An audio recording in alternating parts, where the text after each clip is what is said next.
Thank you for inviting me to your college. It's Thank you. wonderful to.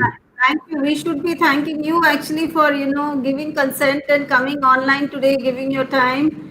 Yeah, And of course, yes, when I we are thought all this is the time when the students and colleges and faculty are anxious, and therefore I'm giving my time to tell them exactly what the situation is and how to plan their career from now on. So it's very interesting, and I'm glad that all the faculty are also hearing this because we have to be on the same page. And therefore, I'm so glad that you've organized everybody to be there. thank you for actually being with us today, and it's our pleasure and honor also to have you. And Thank of you. course, our two coordinators, Mr. Sudhir and Mr. Avinash, have kind of got hold of you and got you on this platform today. I must appreciate them, and you are a Yes, busy man, and giving time to us, really matters to us. you're And welcome. And I would like to say that both yes, Sudhir and Avinash have been very efficient and they have been very nice to coordinate and get this thing going.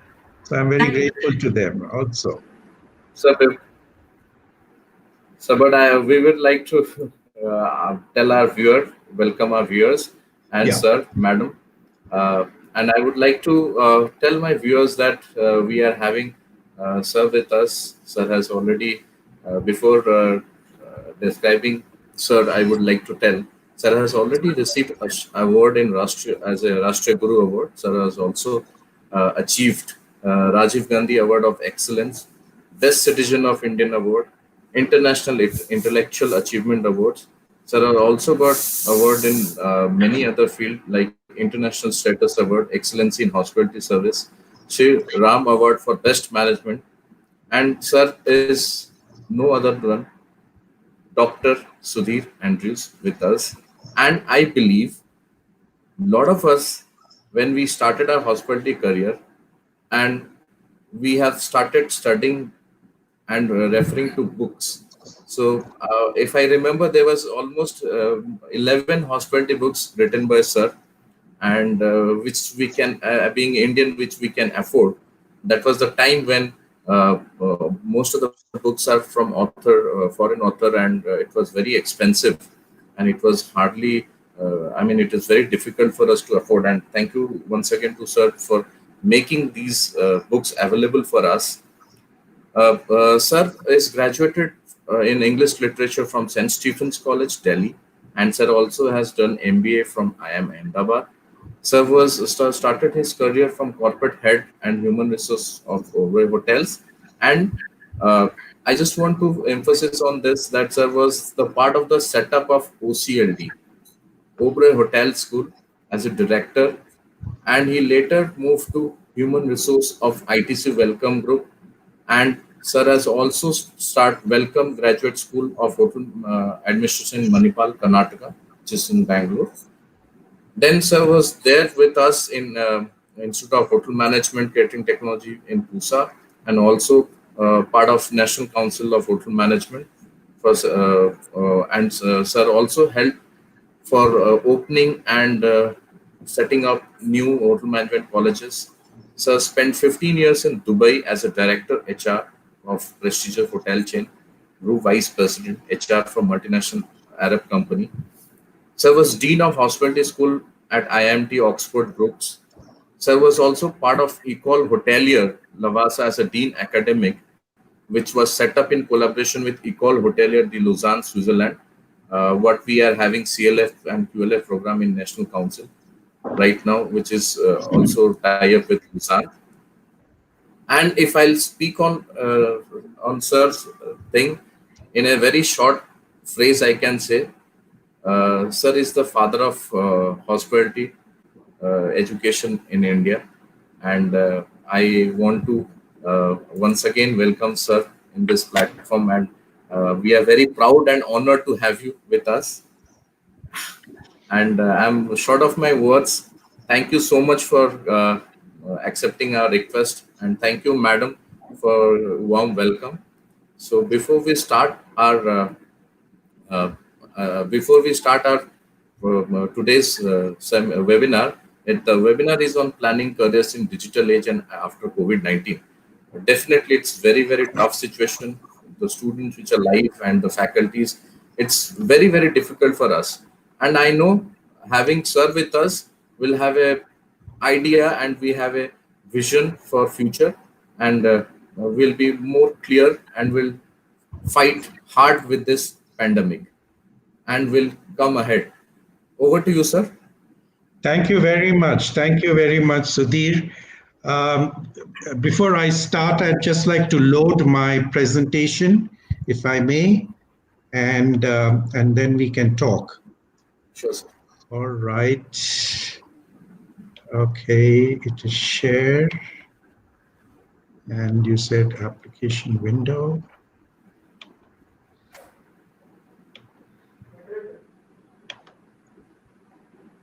Sir, Can full screen, everybody sir. see It's this? visible, sir. Just need to.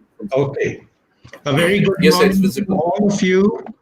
I'd like to thank your principal, Shadam Ghosh, as well as Sudhir Singh and Abhinash, who have been both very instrumental in getting me here. It's a pleasure, and I hope I can visit your college in person someday. Most important is I wish that you and your families are safe and during these dark times and continue to do so. Now, I want to start by saying a very important thing, and that is around the world, we have a very unique phenomenon. We are not talking about COVID 19 now. We are talking about the students who are the Gen Z, the Generation Z, those that are born after 1996, and the young faculty that are teaching the Gen Z are the Gen Y. And both together, these two groups put together, are called millennials.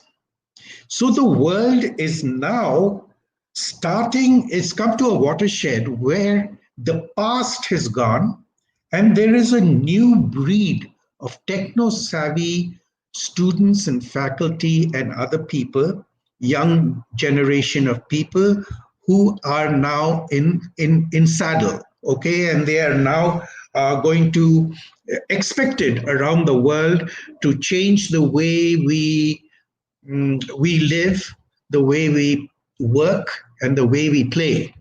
There's a great expectation for this particular millennials who are also going to be our future customers and will populate the world and take it to another different level.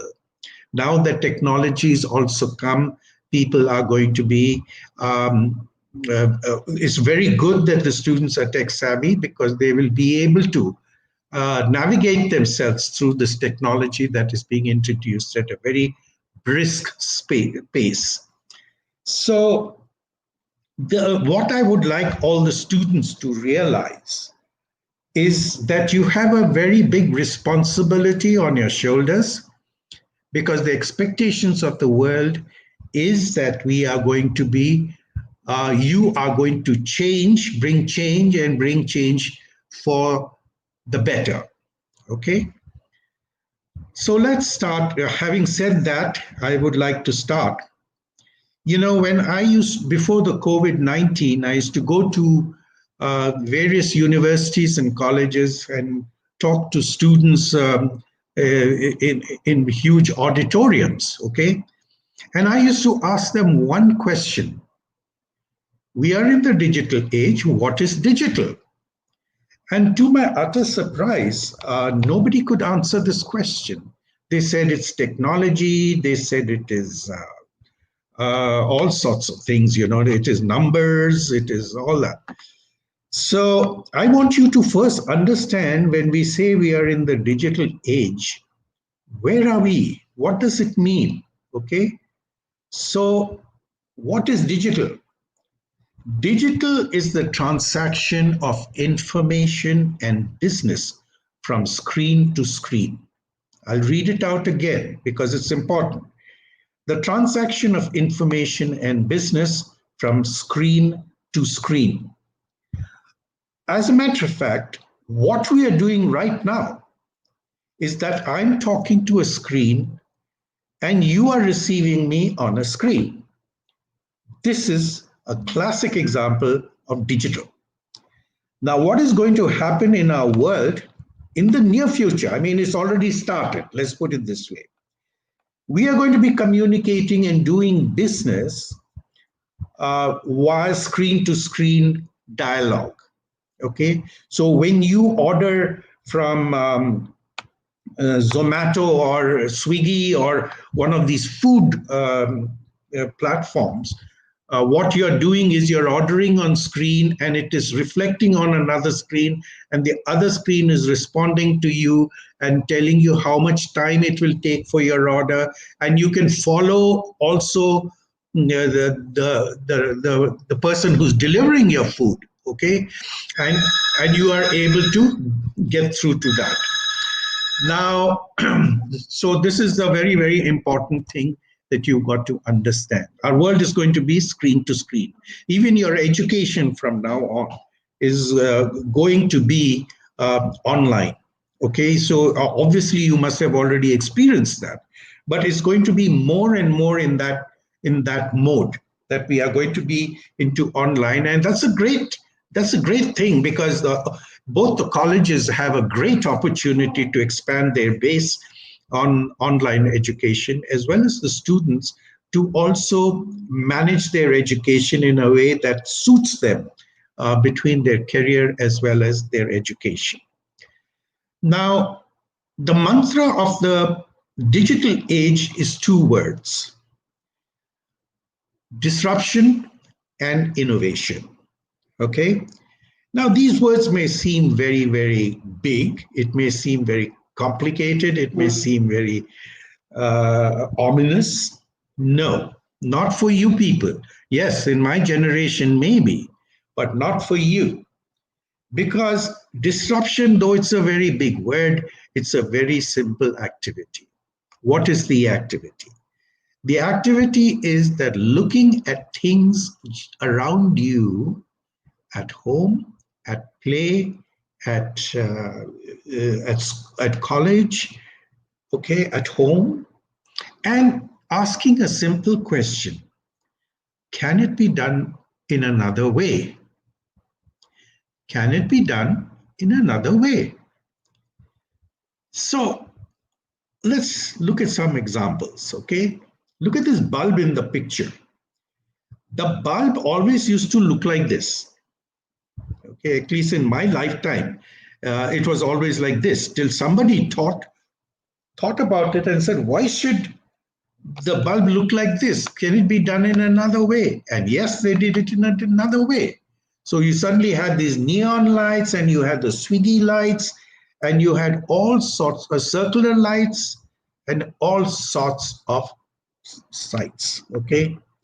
Then what happens is, as a matter of fact, if you do go to Tokyo or Hong Kong or Las Vegas, you will see the miracle of what bulbs, shapes, and things that they have produced, humankind. Now let's look at a simple thing like a table napkin. You know, you're all familiar with table napkins. And you can ask your question, why should the table napkin be always square or rectangle? We take it for granted that table napkin should be like that. But your generation is now going to start thinking out of the box and say, can it be in another way? So you could have table napkins now that are, shall we say, hexagonal in shape, triangular in shape as a fan, or whatever. It's so simple. So if your brilliant minds can think of something, any simple thing around your life, you can make a career out of it. And that's what most people are doing now.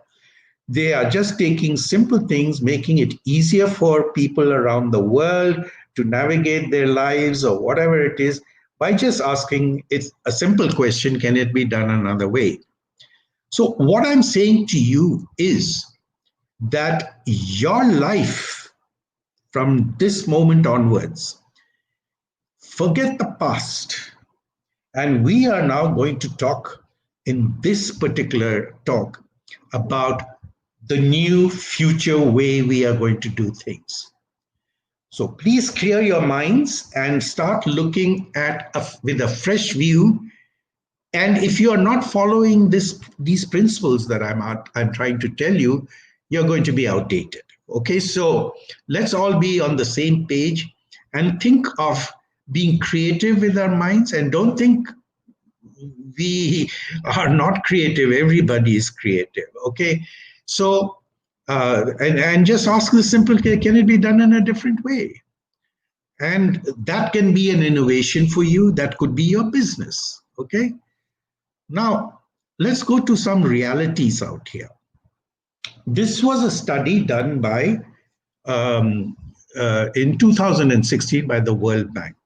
Okay, I'm going to use the chocolate terms, that the chocolate bar that you see out here is the working age population in 2016. Okay, and now we are in 2020, so that chocolate bar would have increased quite a lot. Okay, then you have the mocha bar, that's the light beige colored thing. The mocha bar are the jobs that will be available by 2027. Now, my friends, you can see the disparity between the so many people and so few jobs. So now you people have to start thinking that I am competing, but you have the greatest advantage. And that advantage is that you're doing higher education. The people in the chocolate bar are people who may have studied up to 6th class, 8th class, or finished school, or even done 1 year of college and dropped off. Okay?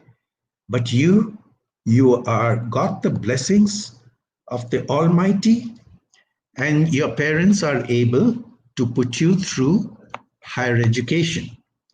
Now, if you cannot turn these 3 or 4 years that you're in higher education into your future, okay, your future, then you've missed a great chance. You've missed a really great chance. I know we think of college of times of masti and all that. I was in college, I had masti. But now, as I'm talking about a new way of working, the time that you spend in college has to turn around to give you a career, okay, that you are ready for. Now, before, what used to happen, we used to go with a begging bowl to organizations and say, please hire me, make me a trainee, and teach me how my skills.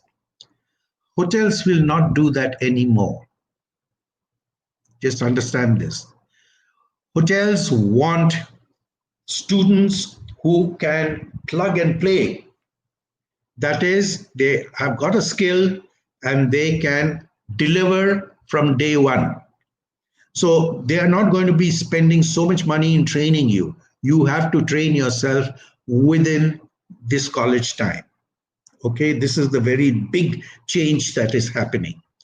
And it is, nobody is going to hold your hands and take you there. You have to choose what you want to do with your life. And I will give you the options what you can do. So we have learned a lot of lessons here, okay? We are saying that nowadays in college, we can't fool around. We have to now be very serious and go as a professional out of college. Nobody's going to train you after that and make you a professional, okay? So let's look at your career planning, okay? Right at the bottom is a light pink box. Okay, that pink box is the time when you are in college. Okay, once you pass out of that college, you have four options. Option number one is to join your family business if you have one. Option number two is to start your own business. By the way, a lot of students are taking that option.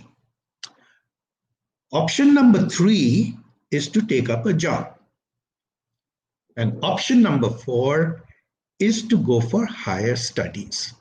And those who have extra brains and are very interested in studying and researching will go on to do their doctorate and join academia. Okay. But you'll see in the green side, which is a higher education side, there is a box called specialization. This is going to be a very, very important um, box in your career. Okay, because that will help you to make yourself worthy.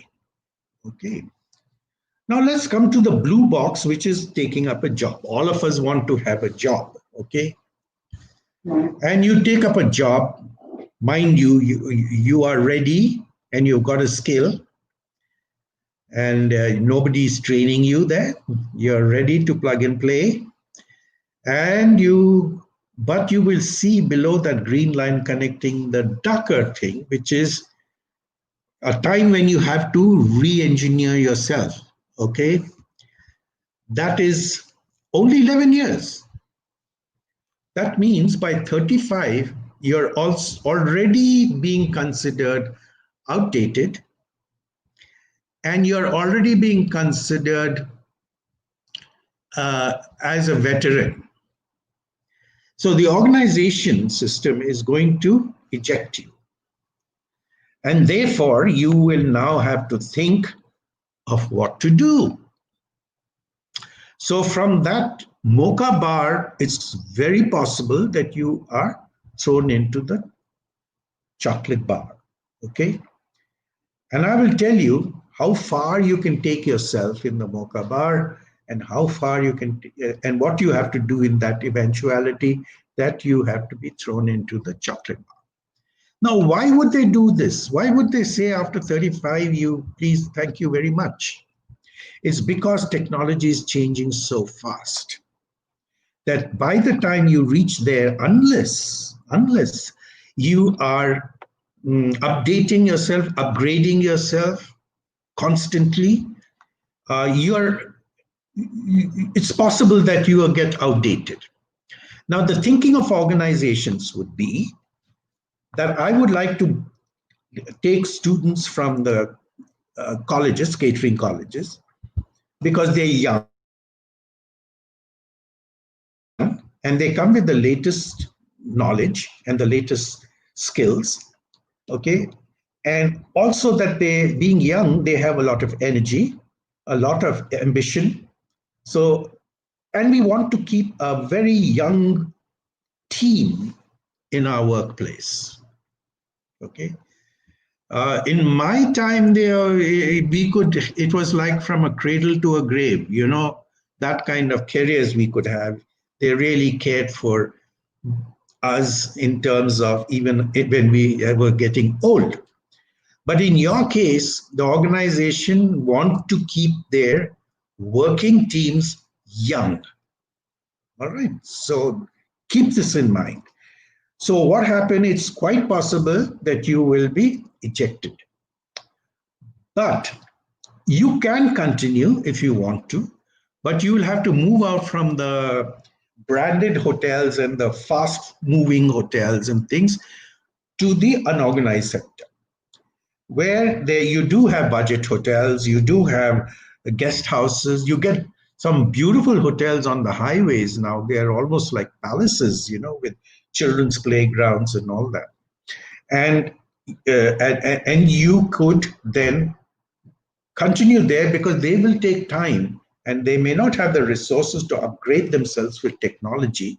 So they'll be a little slower, and therefore you could join there. Now, so therefore, you have to have plan A and a plan B, okay, in college, and you have to prepare for it now, okay? Plan A, plan B. And I'm going to come as to what is plan A and what is plan B, okay? And remember the specialization box. I'm going to come back to it a little later. I'm giving you a secret, a gift. I'm giving you students a gift. And that is the secret of success in your world. Okay. The formula for success in your world, that is the millennial world, is fun plus mastery plus network. Fun plus mastery plus network. Fun is you have to choose. See, the Almighty has given us all a talent. Or somewhere down the line while we are in college, we will discover something exciting that you feel your personality sort of connects with, you know. That is your fun. And once you have chosen your fun, you should not choose a career which does not belong to you. In other words, if somebody is very good at something, say a person is very good at baking, okay, let's say that, and you're not good at baking, but you see that there is a good career for bakers, okay, so you copy them, but you will be a second grade baker compared to somebody whose fun is bakery, because I'm going to show you what fun means. And then you would be continually studying. If you think you have finished your studies by the end of your college, forget it. And if you do not continuously study, you are going to be outdated very fast. Let me talk about outdated.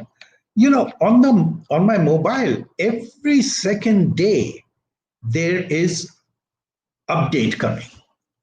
Update of Samsung, update of Android, update of so and so, so and so, so and so. Every second day. That shows the pace at which technology is improving and updating itself. And if that is the kind of speed with which it is doing, it's quite possible that you become outdated very fast. So therefore, even after you pass out of the college, you have to keep upgrading yourself, updating yourself. And finally, reach a level of mastery. Okay, people are not going to be satisfied with also rans. You know, they only want the gold, the silver, and the bronze medalists. The others are called also ran. Now, in my time, also rans could manage. Okay, but you have to try to be a gold medalist or a silver medalist or a bronze, to use that metaphor. Okay. So then comes networking. It's not only good enough to have a certain skill, but also to know and have contacts of people who will help you in your journey of success. Now let's look at each one of them. Let's look at fun. Look at the amount of things qualities that come out when you're having fun. And I'm sure all of us remember our fun days when we were in school. Okay, a lot of fun. And one is you lose track of time. Our mothers used to say, come back, it's getting dark and all. You were not seeing that. Losing track of time I can give you an example of myself. When I was writing the first draft of my front office book, I remember I started at 4 in the evening, 4 p.m. And I don't know when my wife came back from her work. and my children came back from playing. I was lost in my book, the draft of my. I didn't have a computer then, by the way. It was everything handwritten. So I was lost, and somewhere down the line, I suddenly heard birds cheeping, and I said, "What are they making noise in the middle of the night?" And when I poked my head out of the window, it was dawn. It was morning. In other words, from 4 o'clock to 4 o'clock, I didn't know where I was. I was so immersed in writing my draft. That was because it was my fun. So, this is what happens. If you're doing something that you really like, time is not of an issue for you. Okay, you get lost in it. You become very creative. You make friends easily. You become confident. You have boundless energy. Temperature does not matter. I mean, look at IPL, for example. Okay, the cricket IPL played in India is done at the worst time in the year. When it is very hot, it is humid. Okay, but still, the world of cricketers want to play in that heat. And why do they want to play? It's because it doesn't matter when they are had, because cricket is their fun. Do you see? Cricket is their fun, and it doesn't matter. So temperature also doesn't matter where you're there, order, and you start playing. I remember, you just try to remember when you were in school, you didn't know when summer was there and winter was. You were enjoying yourself. It didn't matter what temperature was outside there. Your tolerance improves. You want to become better. That's where you want to. Now you're starting to master your area and be on the top. You're anxious to showcase yourself. As a matter of fact, I was talking to a foreign cricketer, and there was a very, very, very tight match, and he was sitting on the bench. Okay. And I managed to catch him, and I said, "You must be feeling lucky to be sitting on the bench and not in the field." He says, "No, I wish I was there. I am anxious to get onto that field and help my team win this match." It was a nail biting match. That means he was anxious to showcase himself. He had confidence in himself. He was wanting to be in the middle of things. Okay. And you feel a complete as a human being. So what I'm saying is that when you are in college, you have to reach the stage. Okay. So that when you come out of college, you're a confident person and not a timid person, unsure of yourself, don't know how to handle yourself, etc. Now, mastery means continuous education, continuous upgrading your certifications, subscribing to the journals that are concerning your fun, okay? Enrolling in trade associations of your field, making a network of similar experts, spend extra time free to learn the craft. Download talks by experts from YouTube, explore opportunities, and be flexible to change your fun. Now, there's a little box out there which says improve your English. Why I have put this aside is because your world is no longer my campus or my gully or my colony or my city or my state or my country. Your playing ground is the world. How lucky you are. So don't be too hooked on trying to say, oh, if I don't get a job in India, I'm gone, I'm lost. No, my friends. The whole world is at your feet. And the whole world also likes your Indians because they are very hardworking, intelligent, okay, and they are very conscientious in their work. So There are a lot of Indians in the spread out in the world, in every corner of the world. So your playground can be there also. So you try to expand your vision to a bigger area. Okay. And the language of this world, the common language of this world is English. Okay. This is the English of the digital age, of the computer age. Okay, the computer age, there are certain things that are have been established, and one is that the medium of communication is English. Okay, just like the medium of currency is the dollar. If you go into your websites and all that, they quote in dollars. So similarly, English uh, is the important communication language of the internet world. Okay, now we come to network. As I said, it is not only what you know, but also whom you know. Okay, and you start making your networking from now. Okay, this is very, very important. And do you know who you start your networking with? With your classmates, with your batchmates. Now, please take their contacts, be up to date in their contacts, form your own groups, share information in your own groups, okay?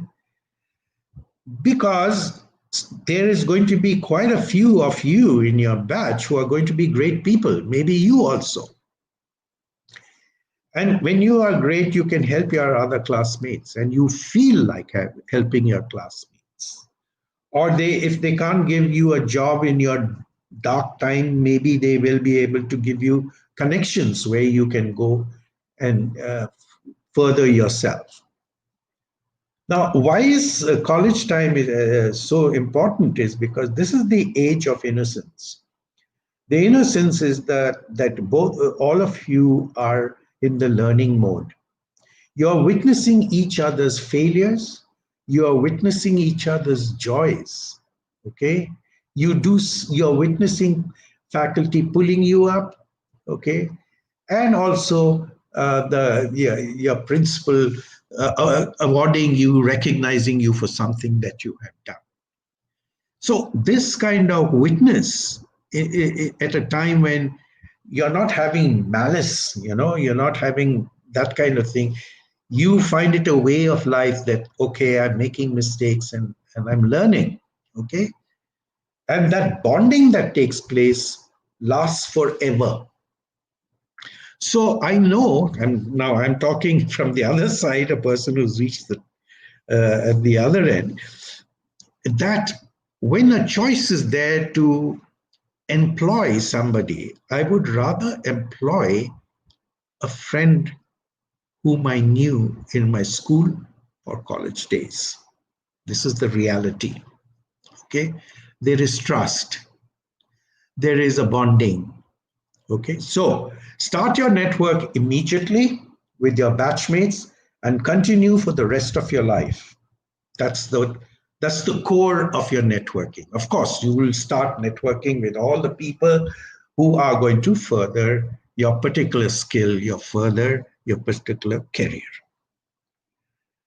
Now, let's look at college life. This is a buffet with a lot of food. Of course, you would have all seen it in college, or you would have seen it at weddings, at parties, and so on and so forth. Now, instead of looking at this buffet and looking at the food in the buffet, start imagining that each tray is a subject. So, say the first dish is food and beverage, the second dish is front office, third dish is food production, fourth is housekeeping, then marketing, then human resources, then IT, and so on and so forth. Okay. So, what happens in a food buffet is that you are exposed to all the dishes. And what is nice is that in your 4 years, it's compulsory, that you have to be exposed to this dish, because one one of these dishes could be your future. So you like to chuckle all these items that are there, and then you suddenly discover, hey, I like this particular dish. And you go for a second helping, and you go for a third helping. And not only that, you start telling the student, your other guests, go to that dish, it is very yummy and nice. Now, when you come to that dish, which you would like to get a second helping, third helping, that is your fun. So now you start looking at all these subjects with a critical mind. A mind that will tell you, will this be my fun? Okay. Does it excite me? Do I want to know more about it? And once you've decided your fun, I want you to go mercilessly after it and become an expert in that fun. You would even, the best allies that you have are your faculty. I give a lot of importance to them because they can be your friend philosophers and guides for life. And your interaction with them doesn't necessarily have to be in the classroom only. There's so much of time outside the classroom that it's up to you if you want to tap their brain, okay? And you want to get more information or more guidance about certain things. So you do that. And you will then discover your funds. So now, from now on, when you go back to college or when you are studying, your mission is to find out my fun. And once you found out that fun and say that, yeah, I like this subject, okay, then go after it. Okay. So, of course, you have to go through all these colleges, which is very good. When you're in college, you have to go through all these subjects because you get so many options to choose from. You may like one dish here, but right at the end, there's another dish which you like even better. So I would like you to look at your studies with a critical intent to find out where can I become an expert. And as I said, when you finish college, you have to exit college as an expert. All right. There's another thing called point casting. That within a subject, there is a particular topic that you find fun. Let's take, for example, there's the front office subject. And suddenly you find revenue management as your fun. Then you can concentrate only on revenue management and start reading books in the library about it, consulting people about it, and become a revenue management expert. By the way, here's a tip that if anyone is revenue manager, they'll get a job like this. Okay, so that is one thing. Housekeeping is also a very, very popular thing these days, thanks to COVID-19. Anyway, so you could find that, like food production, you may find point casting and saying, instead of the whole dishes that I know, let me concentrate only on, say, butter sculpture and ice carving. You could. Like one of my students said, decided that my career is going to be in just icing. The icing you put on a cake. And she's got her own business of just icing on cakes because she makes the most incredible designs and figures and things with just icing. Okay. There's a student of mine who concentrated just on housekeeping linen. Okay. He went around the world and did concentration on just linen. He's in Dubai now. And he knew the looms, he knew which are the best ones and which is not. And he started supplying linen to the hotels of Dubai. And he's a millionaire. What did he do? He went into point casting. He just concentrated his energy on linen and became the ultimate master of linen. Okay, so there you go. Now, the first revolution that took place created an organization like this called the hierarchical pyramid. Okay, so if you see, this hierarchical pyramid has so many layers: top management, senior management, junior management, supervisors, skilled staff, semi-skilled staff, and trainee. And it took the whole life, a whole lifetime, to reach the top. And the currency of this age was, when do I get my next promotion? When do I get my higher grade? And the whole preoccupation was the movement up this ladder. But the organizations of your time are going to be like this, which is called the inverted pyramid. There are only 3 layers, and it's not that each reports to the other. They are all experts at what they do. Okay, so who is the most important person in this world? For me, is the customer. So the frontline staff who are dealing with the customer are very valuable, very valuable. Okay, and there are 2 things that I want to bring to you in terms of competency. If you want to be a frontline staff member, you have to have a natural smile. If you don't have a smile, forget it. Because it really requires a natural smile to disarm a customer. Okay, so when I used to recruit for OCLD and or for Welcome Group, the first thing I used to see in students when they used to walk in for an interview, are they smiling? Because that is required when you're dealing with customers. Okay, so if you are not got a natural smile, okay, and you are quite a dukhi atma kind of person, don't go into frontline, go into technical support. So the frontline would be, of course, the reception, would be the senior captain, or the people who are doing the service, the housekeeping. These are all the frontline people who are in direct contact with the customer and make there's a new term called creating customer delight. Creating customer delight. So your job is to create customer delight.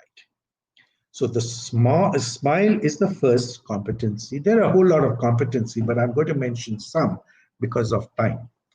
The second thing, competency I want you to do is be independent. What do I mean by this? Let's look at our home. It starts from home. There is somebody to wake us up, Uto Baba, time to go to school or go to disappointment or to go to this college. There is somebody who gives you your tea or milk or juice. There's somebody who puts on your geyser. There's somebody who makes your bed. There's somebody who irons your clothes. There's somebody who makes your breakfast. There's somebody who takes you to college or school. I mean, we Indian students, and this is very particular of Indian students, maybe I can expand it to Asian students, are very spoiled. We are being made totally dependent. Now, in this other world that you're getting it, you have to be independent in everything you do. Nobody will have the time to help you. So, what you would do is start doing things yourself at home. Make your own bed, clean your own room, put your own geyser on, try to learn to make your own breakfast and all, because the world is at your feet, mind you.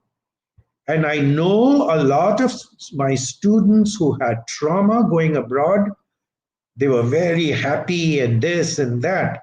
But when they landed at the airport, there was nobody to receive them. And they didn't know how to navigate themselves, how to catch a bus or how to call a taxi, because everything is in foreign language. Okay? So start learning how to do things for yourself, because it's a very important um, competency to have. Okay, nobody has time for you. When I was in the ruler of Dubai's office called the executive office, I was a consultant to the ruler of Dubai, and there nobody gave you any time. Everybody was very busy in what they did. And I was looking around, please, can you tell me how to do this? Sorry, you do it yourself. We are very busy. So that's the kind of busyness that will come in there, where you are expected from day one to manage yourself first before you can manage there. And your interviews are going to test this out also. Okay. All right. So the front line is very important in this new structure. The technical support are very important. It's not that they report to the front line just because they're there. They are independent masters of themselves. Okay. So they could be the digital marketing people, they could be the various technology assistants, they could be the human resources, they could be other new areas that may turn up as we are moving along. As they say, 60% of the jobs that are going to be there in the future have not yet been created. We don't know. But as we are going on, these new jobs are going to be coming up, and you have to adapt to doing those things.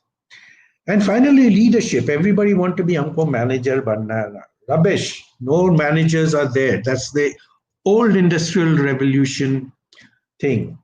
What they want are experts. Simple. You can call yourself anything. Okay, I mean, nobody's bothered about what you call yourself, but they want your skill. They want you to, move around. So there'll be team leaders of a team. There won't be managers, so to speak, because the team leader becomes a member of the team. A member of the team who is actually active and working with the team and not sitting in the office and saying this and that. Now comes the leadership. The leadership is totally different. And the leadership, imagine, is not going to be involved in operations of the future.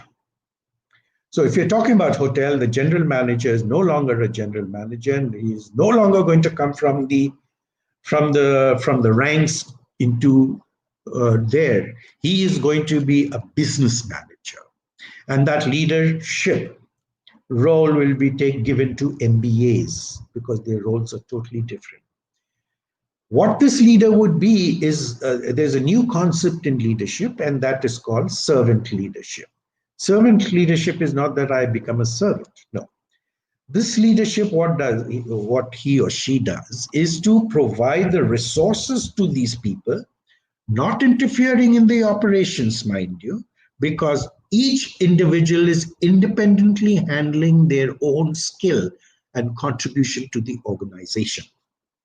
Okay, so the leadership is a person who creates the environment, the vision, okay, the values in the organization, and concentrates on the organization from a business eyes, not as an operations eyes. Okay.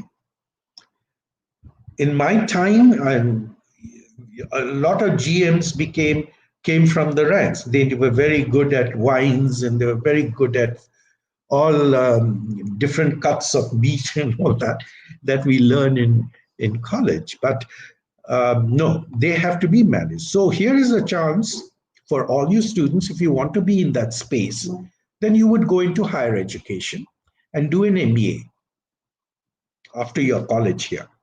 Do an MBA if you want to get into that leadership, because you have to then think like a business person. So this is one very important thing. Now, I come to your working life. This is very interesting. And that is, excuse me 1 minute. And that is, organizations are going to be looking at their people from now on as specialists in certain roles.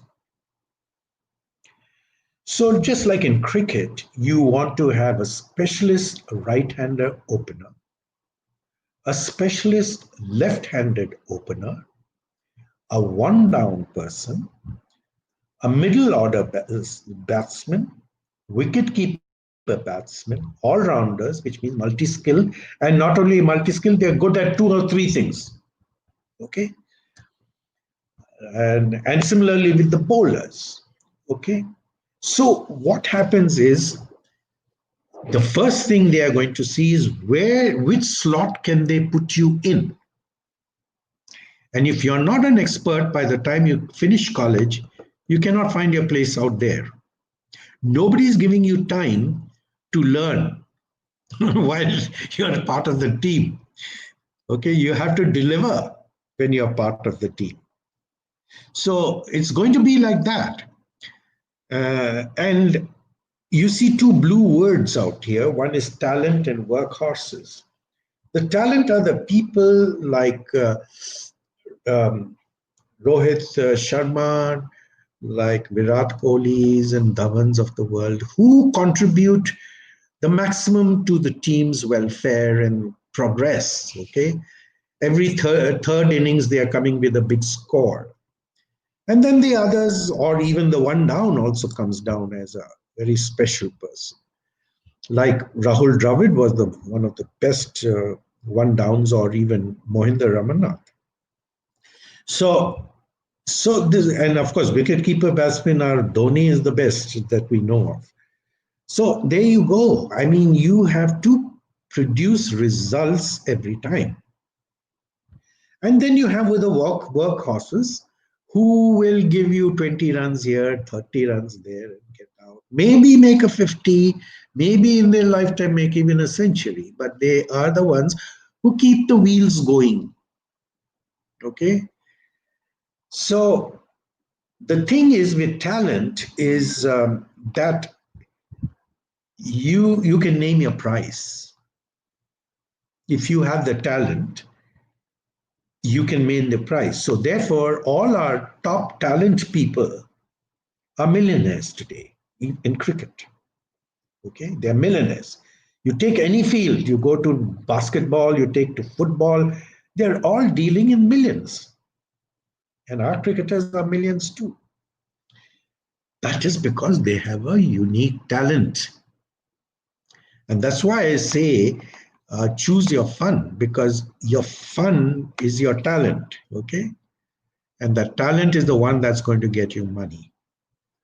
Now, the important thing is, if you look back at this structure, if you look back at this structure, you will find that no longer positions matter like it was earlier, that I need to go from one level to the next level and next level and next level. What is going to have? There won't be grades. And you will be given a salary according to your value to the organization, perceived value, and what kind of money are you with your skill bringing back to the organization. So the currency here, whereas before it was promotions and grades and all that, The currency here is the level of skill that you have. You can call yourself anything, but it's the level of skill that you have. Okay, just remember this. Um, so we have come to this. Now, there's another thing about cricketers, and that cricketers are, by the time they reach 35 or 40, they are kicked out of the team, even if they're talent, They are very good people and all that, but they've slowed down. They're not making runs consistently, and they're gone over the hill at the age of 35, which is young, by the way, which is very young. So the organizations I told you earlier will do the same thing. So what do these cricketers do? They re-engineer themselves by becoming TV sports anchors, by becoming radio sports anchors, by becoming coaches, by becoming opening in cricket academies. Okay, all these become sports journalists. All these things they re-engineer themselves and they continue with a second career. Okay, now what is that second career going to be for you? It is going to be a complete entrepreneurial job. Okay. I don't know if you have entrepreneurship as a subject in your curricula. I think it did have, National Council did have.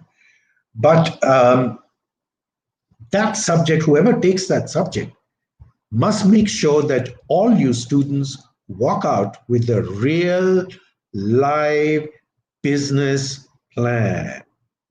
And you walk out of college with that business plan.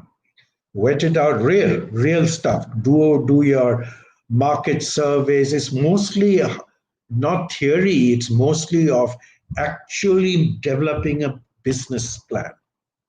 And that could be your plan B. Sometimes the expertise that you have could be a plan B. You can start a business with your expertise. Okay.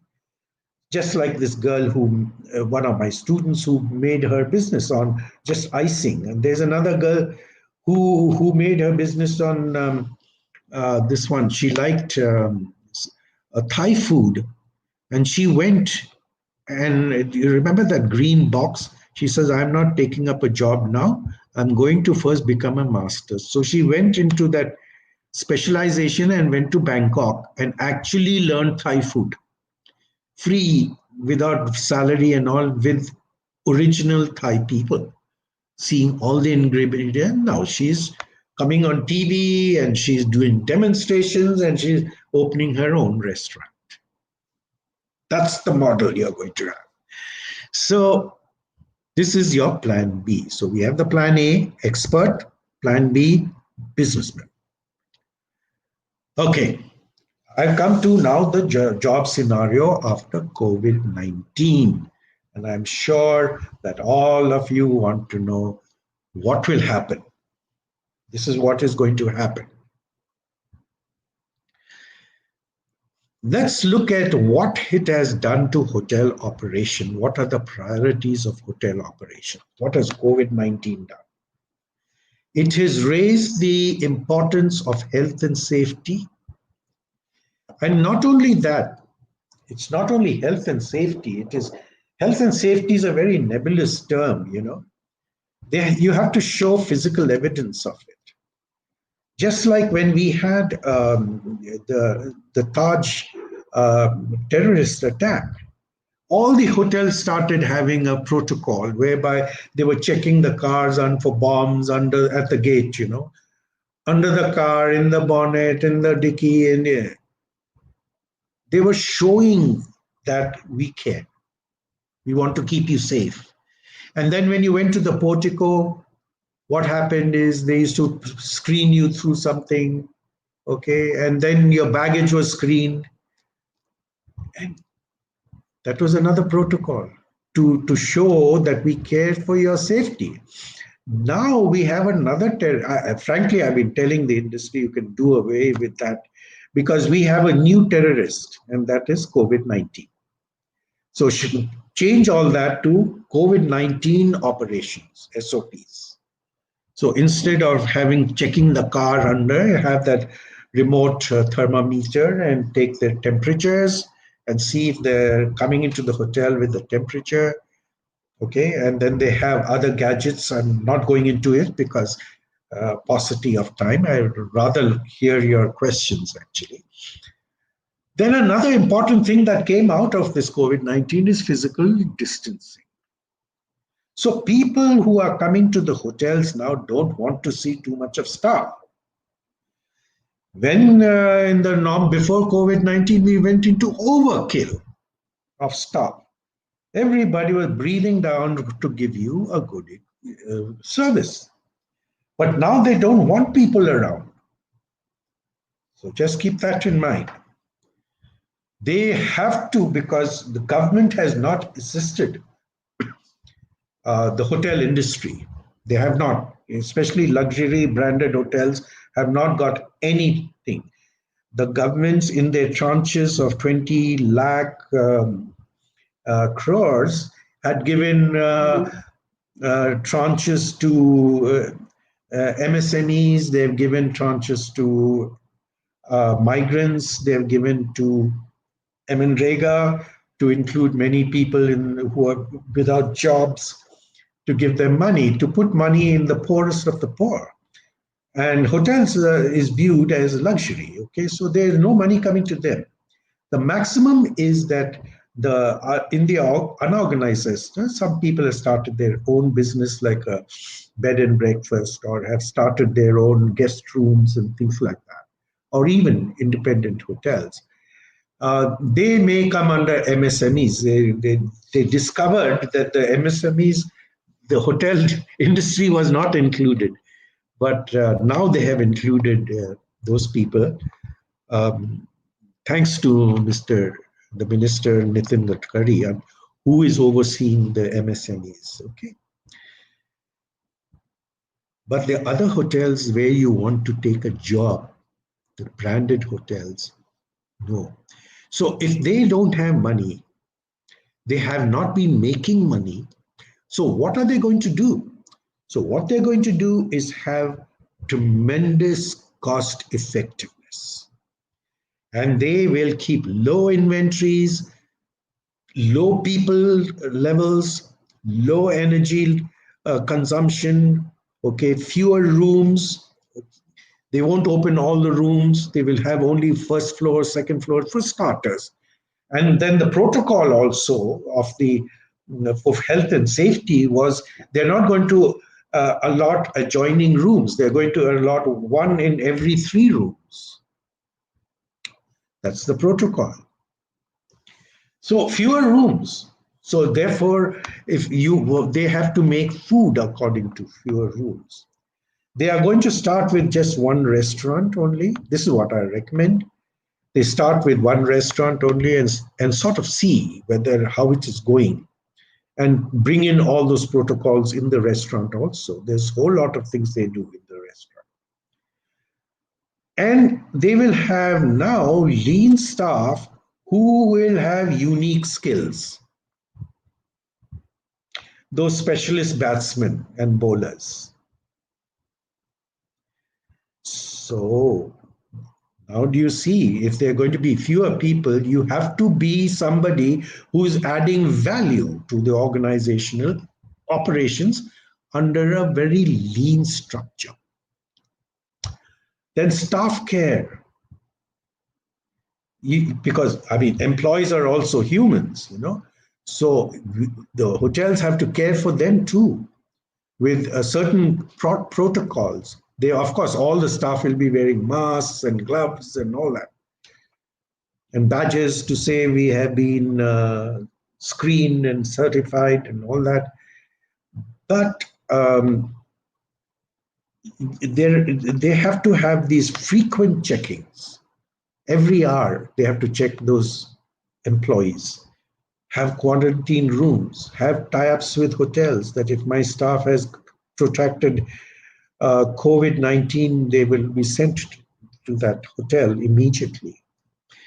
Then low physical touch points. This is another thing, low touch points. That means human touch points. Okay? They want everything done through technology. Now, technology was supposed to be something that was very far in the periphery as far as India was concerned. And because we have cheap labor according to world standards. But what has come now because of the customer expectations, the whole movement towards technology has taken fast forward. And therefore, we are going to see a lot of improvements or additions in terms of technology. Uh, so they will be having introduction of technology, changing fixed assets to variable assets. I'm going to be talking about to you about outsourced services, which is an option you will have for business. Okay, the use of banquet space. Now they can't have big parties, no fat Indian weddings. So they have to convert these into maybe COVID-free offices or make it into webinar rooms or whatever, or libraries for the guest. So that is another thing. They have to make use of it. Now, what they are going to be coming up in how to make revenues is through home delivery. Now that's coming in a very big way.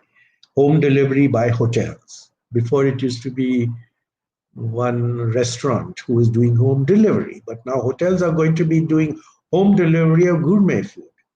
If you can't come to us, we will come to you attitude. Okay.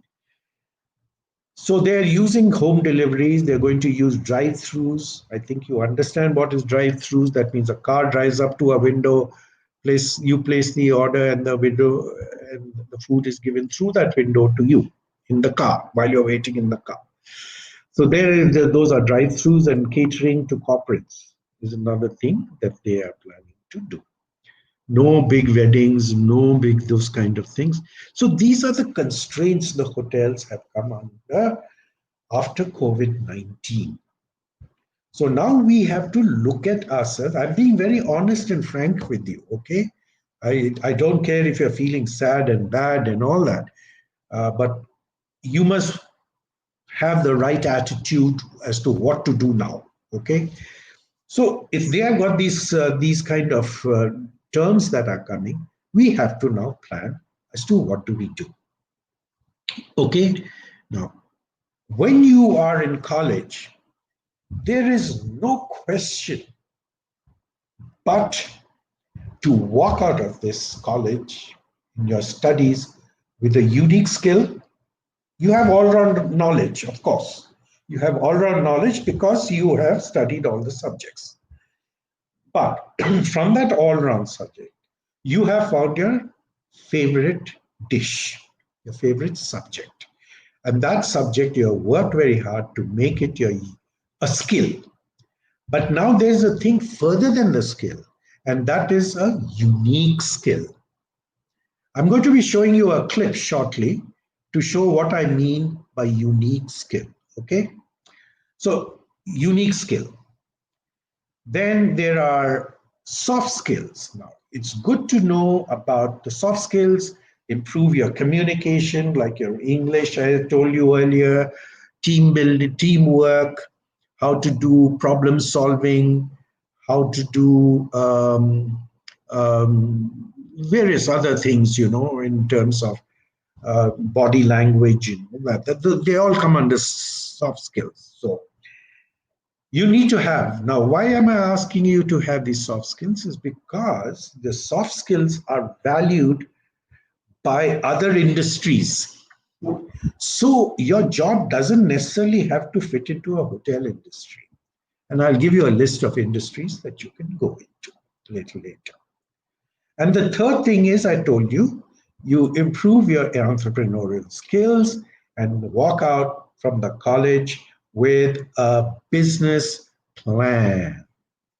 Okay, because that is going to be your plan B in case you do not get a job worldwide. Now I'm talking worldwide for you guys. Okay, now this I've talked to the industry. They are not going to come for campus interviews and all to colleges anymore because COVID-19. Students also will want not come like to come in big numbers for college campus. So what they're going to do is the hotels are going to use um, everything digital. They're going to interview digitally. They're going to test you digitally. And they want to see a clip of a demonstrable skill that you have.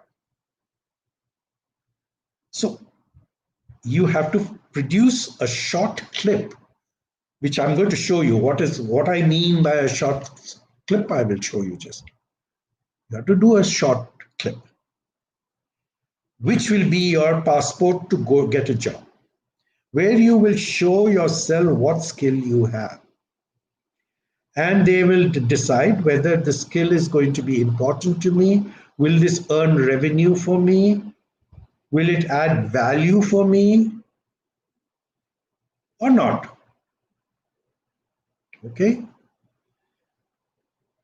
Now, I've been a little cheeky and I've introduced a book that I specially curated for students like you, How to Prepare, Succeed at Interviews. Unfortunately, in my long years of recruitment, I found that the students know nothing about interviews, nothing. They just come and they sit and they wait for you to answer questions. Come on. That's not going to happen.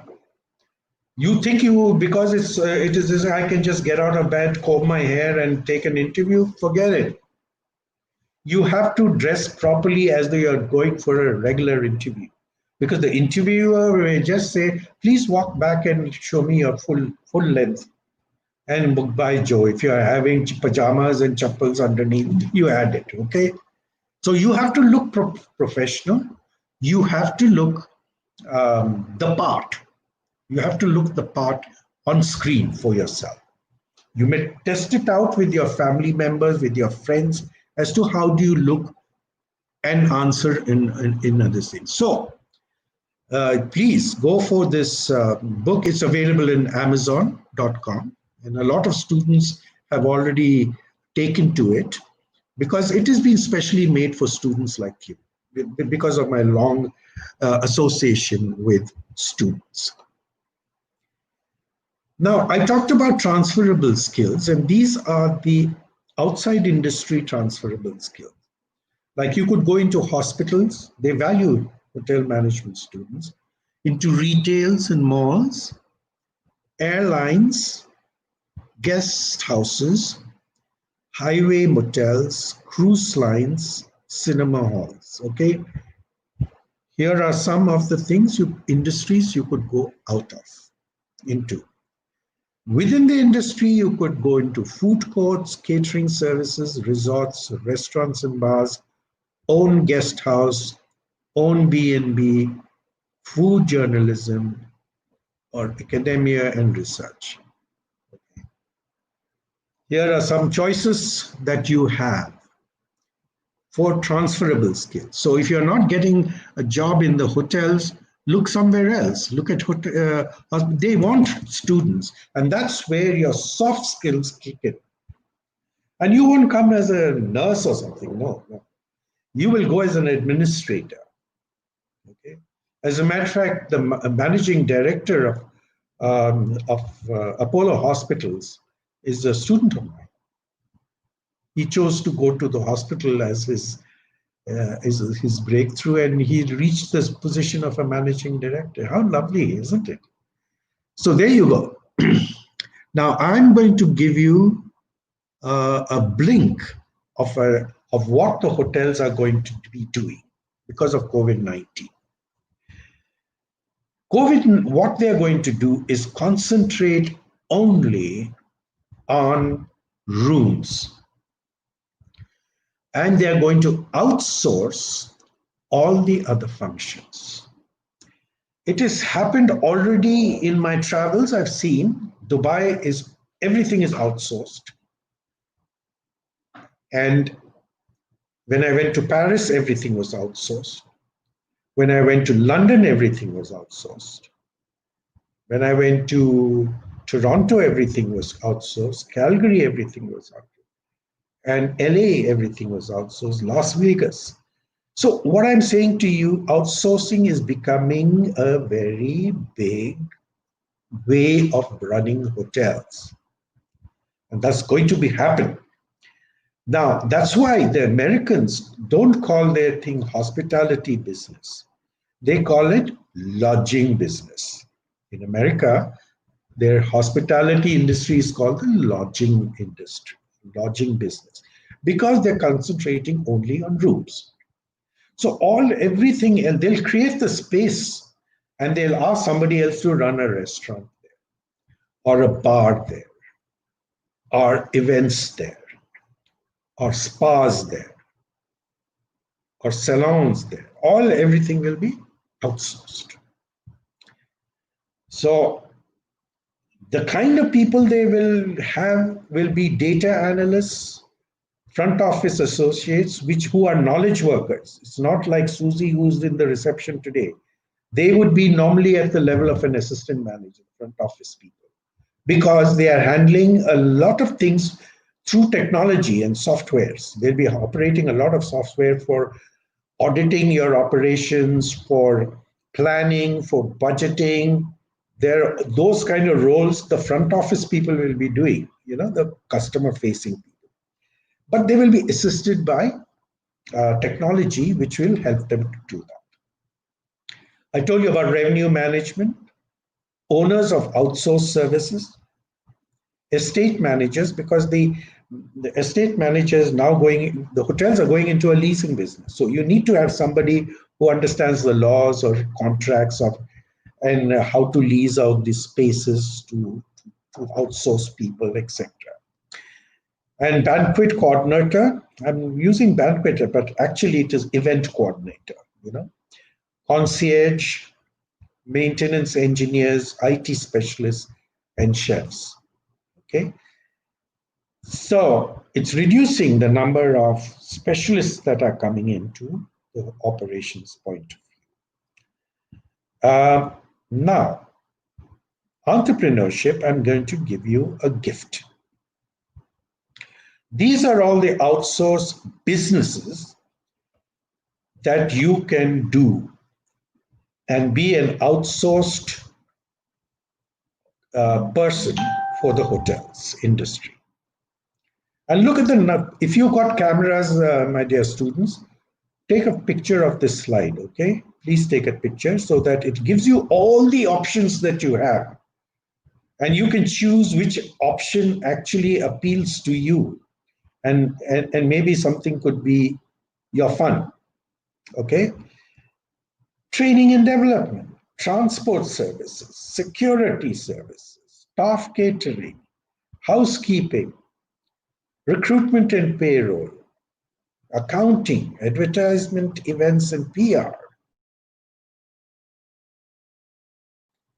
Outsource. Other people are doing, somebody else is doing all these things for you. They only pay you a rent or a contract they have for a certain amount of money. Now, clinics and creches are coming up in a very big way. Maybe you like to open creches because the government has also made a rule that anybody employing over 50 people have to have a creche. And it also recognizes that women are coming in a very big way into the workforce. Okay, so they are trying to. This could be a nice business for you because there are very few creches around. Horticulture and florists, if you like horticulture or you like flowers and all that, that could be your business. And you're still in the hospitality industry. Carpet shampooing. I mean, there was a couple in Calgary, I must tell, a husband and wife couple, and they had a small van. And they used to, in that van, they had this carpet shampooing machine.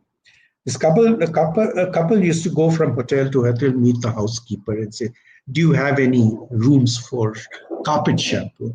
And in North America, everything is carpeted because of the cold. And invariably there was.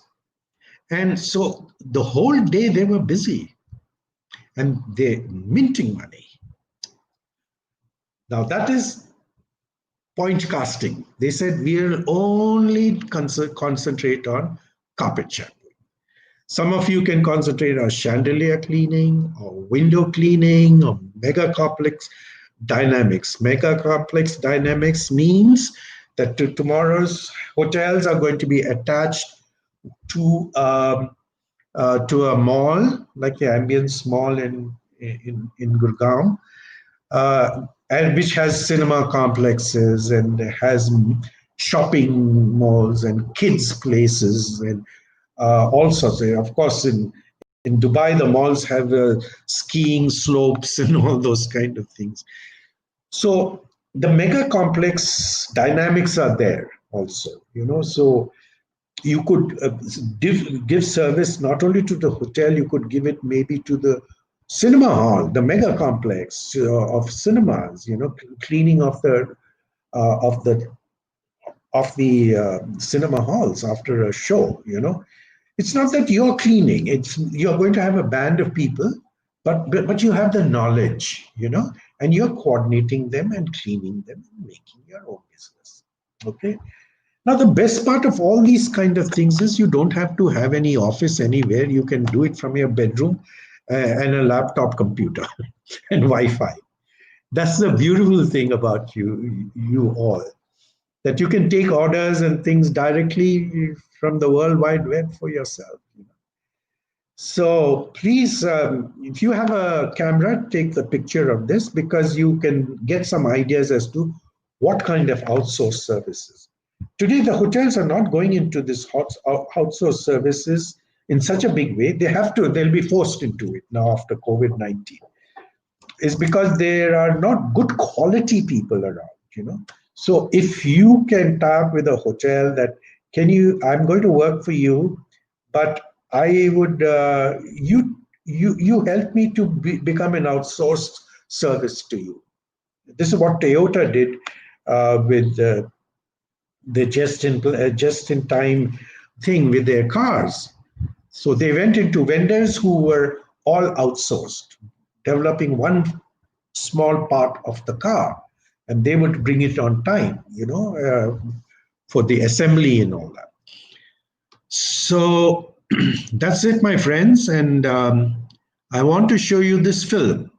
Now, this is a girl who's a bartender, and she's a professional bartender after school, after passing out. She may be a little over the top for you, but it is going to set a standard for you as to what kind of level that we would like to reach, okay, of showing that clip to your potential employers, okay, because as I told you, everything is going to be on digital. So enjoy and let's see, and then after that I will entertain questions. Where is my mouse now? Here you are.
Well,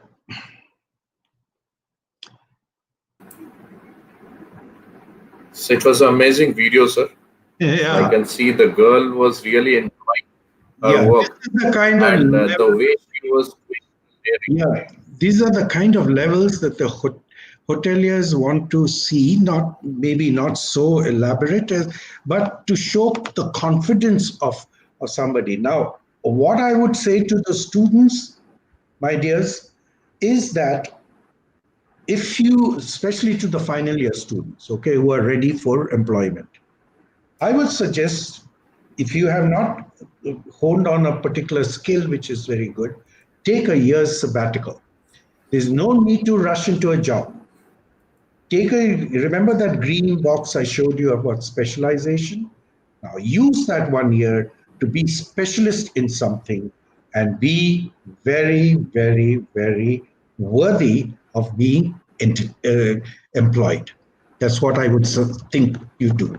You may like to also, while you're in that sabbatical year, I would like you to examine other options like the hospitals and retail and all that also that I said, and give yourself a chance. Otherwise, your skill is very, very, very, very important. Now, you all have a very good opportunity, and that opportunity is that you are tech savvy. You see, and we are going technology based. You can navigate through technology seamlessly and quietly. So please keep yourself also up to date about technologies that are going to use in the hotels so that you can say, I know this technology and I can help you in this. If you do, you got the job. And that's how it's going to be.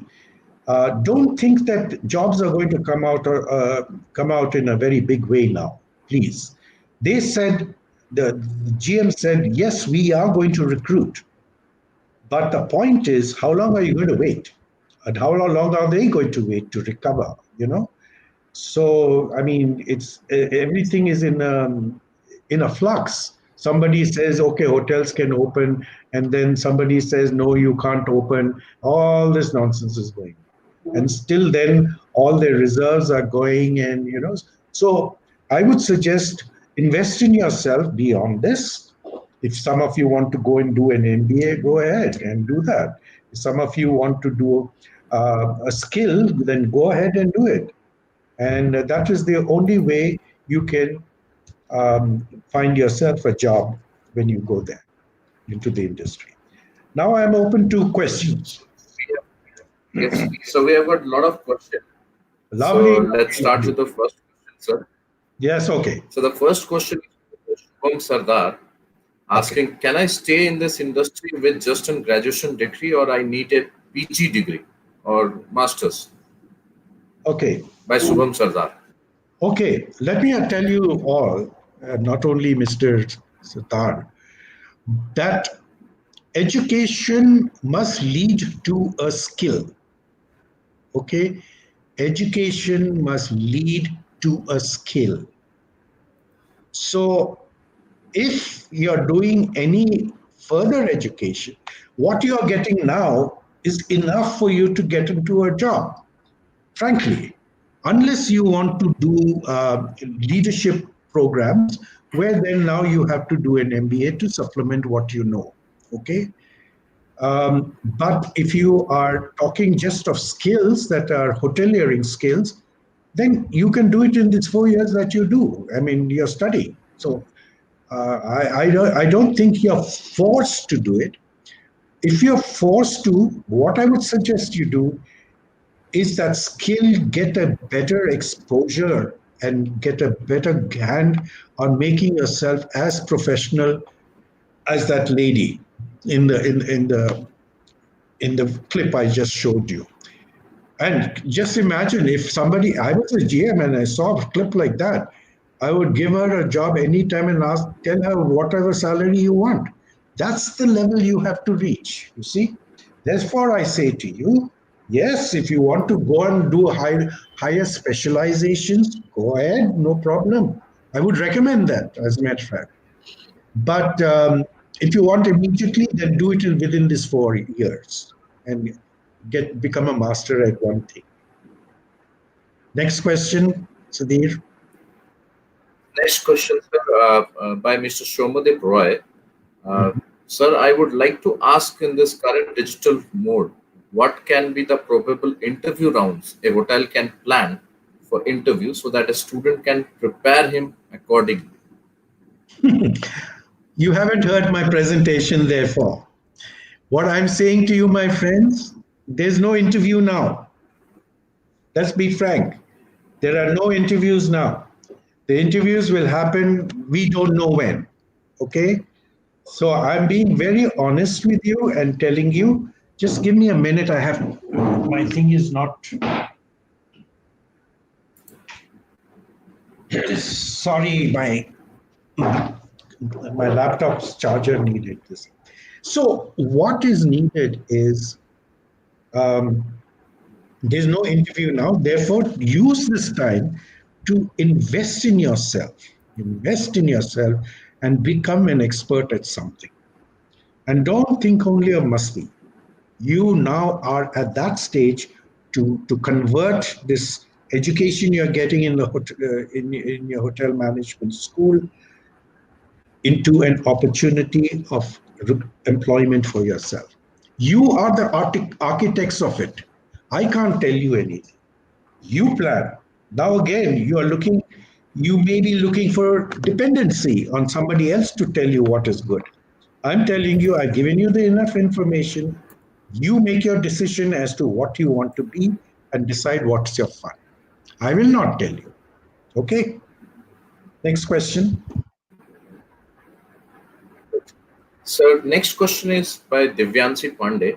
She Mhm. wants to know networking in the time of this pandemic can be a tough thing for obvious reason. What can be the ways which would put an equal impact on digital as network in real scenario? Oh, as a matter of fact, now the digital thing is very so simple in doing network. I mean, there are an n number of network social media. I mean, you can do your network in Facebook. You can do it in LinkedIn. You know, you can do it through Twitter. Yeah, Exactly. you can make your own groups. You can connect with people. There are a lot of people on the Facebook itself who are showing their wares. They are telling people. So not only young people who are there, there are also mature people also there on Facebook.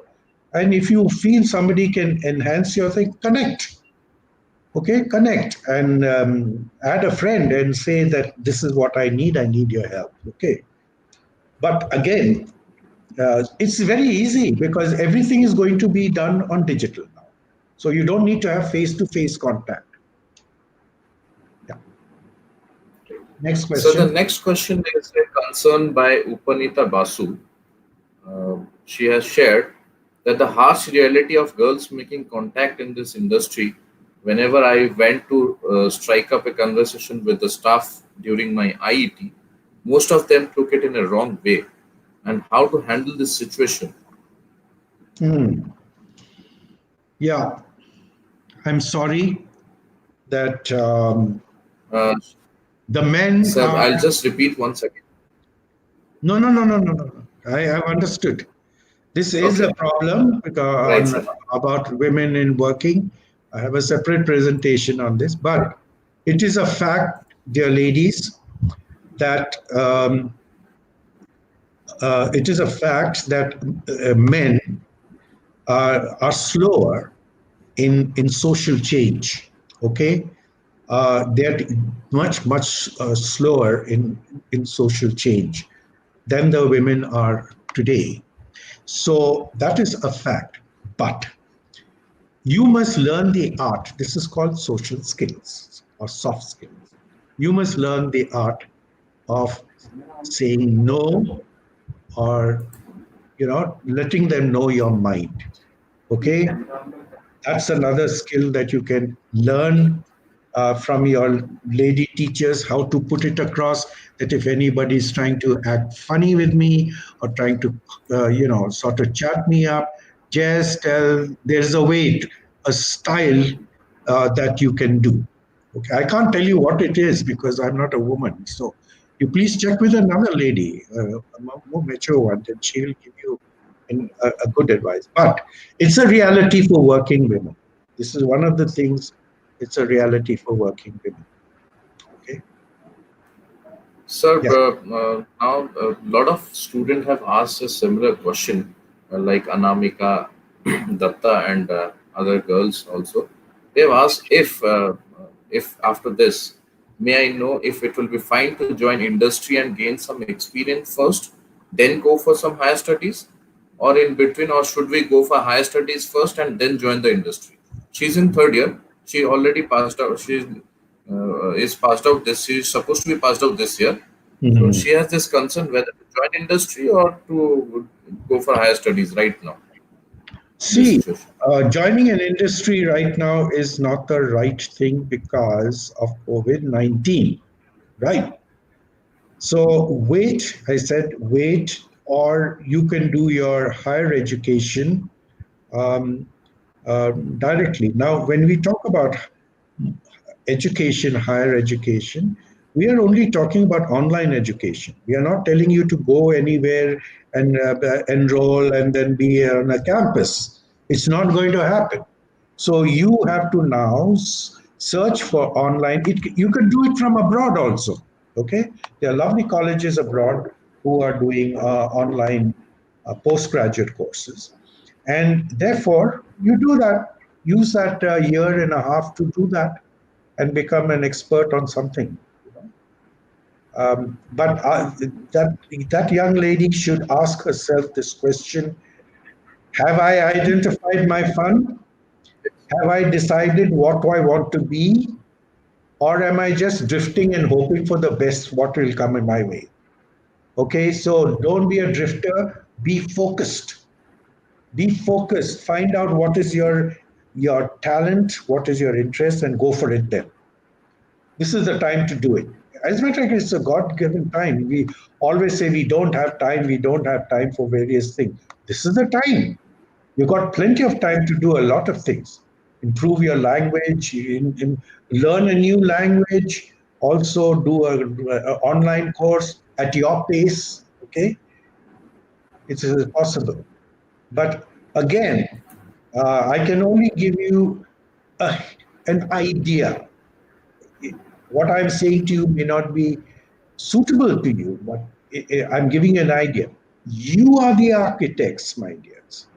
You are the architects of your own future. Stop being dependent on people to tell you what to do, what not to do. Start thinking and think professionally. Okay? Okay, next. So next question is posed by Srishti Basu. What are the scopes of hotel management student in human resource, and whether Yeah, she can join after graduation? of course. The answer is yes. She can join. But what I would suggest her to do is if she could do an additional course, an MBA or um, on human resources MBA. There are courses which are 1 year in a particular subject. If she can go on to do, if she's going to this, then let her do an MBA in human resources. I would suggest So you what do. about executive MBA, which is for 1 year, I think, Yeah, yeah, exactly. while working? Yeah, you can do that. But what I'm saying is the chances of working are a little dim right now for the next year or so. Okay, so use this time to do, and yes, executive MBAs you can do while working, but you have to get a job. No, that's the first thing. So before I take the last question, the second last question is by Rishita Banerjee. She wants to know, during this pandemic, we are not having practical classes and industrial training exposure, which is a great disadvantage for us as a current batch in second year. How can we overcome this and gain experience, practical in-hand experience in this field? Well, the only way I can suggest, my dear, is to there are a lot of kitchen programs. If it is food production that she is she interested in food production, so if she's interested in food, there are plenty of programs on the tube for on kitchen work, and she can do that. She can use that to look at demonstrations by best chefs and all that and go. But she has to decide which demonstrations she's going to watch and not just go in a blind way. Okay? She must be focused in what kind of chefs she wants to get them. And there are plenty of these things on online. So she can do the master chef programs are there, many of them. Okay? That's the only thing. And you do it at home, practice at home. All the things that are needed for cooking are at home. So the last question is by Mr. Suresh Pichai. What Mhm. about MICE tourism? It is totally ruined due to COVID-19. What tourism? MICE, meeting incentive. Ah, oh, it's in deep freeze now. MICE tourism is in deep freeze. Okay, it Will cannot. take time. It's not going to take at least for a year. You cannot expect MICE operations to start. So I'm telling you straight. Now, what is going to happen? Yes, is that conferences and all are going to take place online. Right. What is going to happen is that all these conferences, I wouldn't say conventions, but I will say conferences will be held in online. So people will register just like we did today, register, but there will be a payment at there. They pay online and they plug on and they see these various speakers speaking. So that is going to be very popular during this time. Okay, they will be conscious. As a So matter I of fact, just there are even music concerts that you can do online and observe a person singing and your favorite idea singing. Yeah. So I just want to share one interesting thing. Yeah. Um, I just heard from somebody that they are having a small conference, and all the participants are from one city. So what they did is, after the end of the session, Zomato will be delivering the refreshment to their places at sharp 1:30. That's great. That is great. This Now, this is this is collaboration. all about our annual day program, Odisha Right. Library Academy. So we are planning to deliver food at sharp 1:50 in 50 location. So this is Wonderful. one idea from our association. Very good. Very good idea. Very nice idea. This is called collaboration with other people, collaboration. So you can collaborate, and now they're doing outsource servicing, right? This is called outsource servicing. They're outsourcing it to Zomato, and they're telling Zomato, okay, provide these meals. So great, great. I mean, I like that. Right, sir. It was really great having you, and I think most of the questions are being answered, and there are a lot of similar questions, so which are already we have covered it, Okay. and we have a good number of viewers.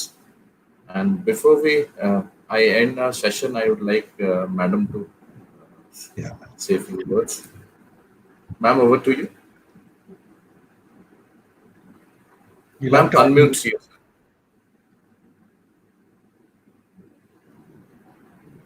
Thank you very much, Professor Andrews. It's been, great listening to you. I must say that when I started my hotel management career, started with your books, which Wow. I guess gave the foundation, Yeah. and 12 hours of rigorous training 12 years of rigorous training in various hotels made me forget all the books of college life. But then once I got back to academics, your books were the gospel, and which I shared with many students.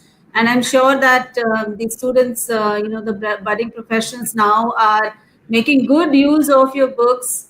Um, the reason why most of us would pick up Sudhir Andrews was because it was simple, it was easy to understand, very good, uh, annexures and formats and figures and drawings. Because we did not, have Google then, Mm. so all we had was Mr. Andrews' training manual of housekeeping, front office, and F&B service. So thank you very much. I mean, I would like to actually not just thank you as the principal of IHM Bhubaneswar, but I would like to thank you as an person from academics, as somebody who's been in the industry for some time, someone who has evolved, as a hotel professional by reading your books. It's been great support. And from IHM Bhubaneswar, we wish you all the very best. Thank you. May you achieve more success. Keep well, keep safe, and we would love to have you when you come. When things are more normal. And I'm sure once you visit IHM Bhubaneswar, you would feel good, and it'll give an opportunity to us also. Once again, thank you very much. Thank you very, very much So for your kind words. one more thing I want to share, sir. Say it was a pleasure talking to you and all the students. I, I also wish that all of you are safe, and I look forward to coming to your institution personally one day and talking to all the students and faculty. So one more thing I want to share. Yeah, When I joined IHM, yes. so there was one faculty, he is no more. He was used to teach front office, and he used to always say, Sudhir, whenever I speak your name, it reminds of somebody. Uh, so I'm very grateful and privileged to share the name. I don't know, May you follow in the same direction. Yeah. Okay, right? good. So I Thank you, just want to everybody. give a small word of thanks to everyone, sir, and especially to you, sir, for inspiring our next generation professional, and Madam Principal Ma'am Shada Ma'am for continuous support and guidance. and our HOD, Mr. Prakash Tripathi, uh, who is very keen and helpful for organizing such event and inspiring us, along with Mr. Avinash Das for webinar administrator for value added contribution and continuous effort to think digital work and digitally, as he is very good in that. And also he'll be, after the session also, he'll be analyzing the all the details and sending the e-certificates to all our viewers. And at the last but not the least, I thank all the participants for showing their interest in the program, coming up with amazing questions and getting involved throughout. I once again like to say thank you to all my respected professional mentors, friends, alumni of IHM Bhubaneswar, and all members of IHM family, everyone for making this program successful. Thank you so much, and hope we will be meeting again, sir, and very soon we'll be meeting physically. So I would also like to invite you to visit once to our college. Of course, Uh, of course. I look forward to that. I look forward to that. Thank you. I'm Thank signing you. off now, right? Have a Okay. nice day. Thank you. Ma'am.